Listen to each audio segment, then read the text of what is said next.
Lapit na luto guys. Mix ko na lang yung pasta. Yan ang aking sauce. Sauce ng spaghetti.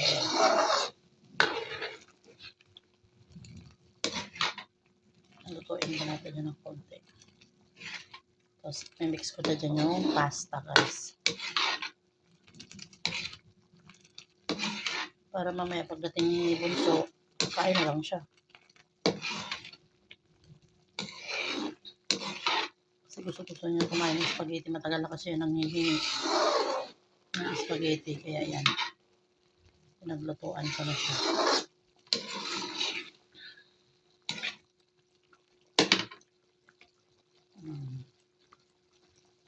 Yan yung pasta guys.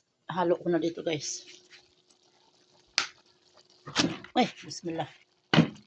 Yan, halo ko lang yan dyan. Yan. Kasi pag hiniwalay ko, kulangan yung pasta. Maliit lang kasi yan.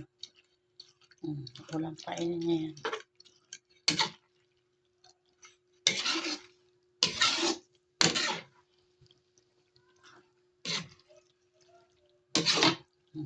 Diba?